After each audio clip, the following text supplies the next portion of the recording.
Hello and welcome to IBTimesTV. I'm Sally Turner, joined here today with Michelle FlorCruz, who recently returned from a trip from North Korea. Michelle, obviously not a tourist destination, North Korea, so why did you want to go there? I wanted to go for a variety of reasons. Obviously there's been a lot in the news about what's going on over there, but North Korea is going through a leadership change and the whole world's watching. Aside from that, I kind of had a personal story that I was looking for. My parents went in 1995 and they were fascinated by the country and they wanted me to see it for myself. Luckily, I was able to go and retrace what they saw 18 years ago. Wow.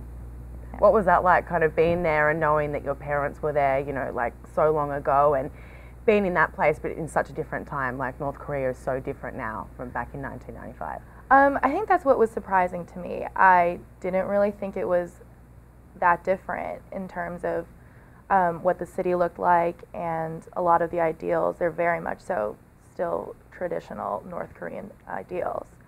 And for me, that was kind of the most interesting part, taking pictures in the same places that my parents were, and there have been some changes, but they're still very minor. When I think of North Korea, I think I had a similar reaction to your friends, which is that's a scary place to visit. Did you ever feel threatened or you were in an area that wasn't safe? Not at all, actually. I was actually quite surprised how relaxed I felt there, but I think that has a lot to do with the minders that were assigned to tourists. It's we're all kept on a very strict itinerary, so there isn't really an opportunity for any of us to get ourselves into any trouble. On top of that, the tour guides are the face of what we're seeing, and they take that job very seriously. They don't want us to be in any trouble because if anything happens to us, they get in trouble as well. And speaking of the tour guides, do you think they kind of geared a certain view of North Korea? Do you think the government controlled more or less what you saw? Absolutely. For example, we went to the North Korean War Museum, or the Korean War Museum, and we were limited to the exhibits that we were able to see. Right. They kind of just scooted us past a couple that they may not have wanted us to look at. Day to day, we were also restricted on where we could go. We were shuttled on buses. We didn't walk around the city very much.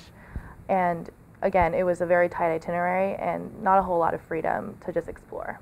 Wow. So you kind of were on this tight itinerary, as you said. But do you think they encourage tourism? Do they want foreigners there? I do. I think they appreciate any tourism that they can get. Like any other country, North Korea wants tourism to help bolster their economy, in a sense, which we all know isn't exactly the most prosperous. And at this point, I think tourism is so controlled, so they're able to kind of determine what people are going to get out of the trip. Of course, most of us know that we're not getting the full picture, but nonetheless, like, there's not much bad I could say about my trip because of the limited view that I had, which was mainly positive. So you kind of did have this very narrow view of North Korea, but would you go back? Would you recommend to a friend? You felt safe, all that sort of stuff? Would you go back? I would go back. I would go back, maybe not anytime soon, just because I know I don't think a lot will change, but I would also recommend the trip to a friend. That being said, it's still not for everyone. There's a lot of customs and traditions that need to be respected while over there, and if someone's not comfortable doing, abiding by those rules, then you shouldn't go. Speaking of restrictions, did you have to hide the fact that you were a journalist to enter the country? Yes. Journalists are not allowed to travel there on a tourist visa. So I still went under our publication's parent company, IBT Media, but I didn't use the word journalist in any of my occupation, like forms or anything like that. Well, hopefully they're not watching this now. Thanks, Michelle. Thank you.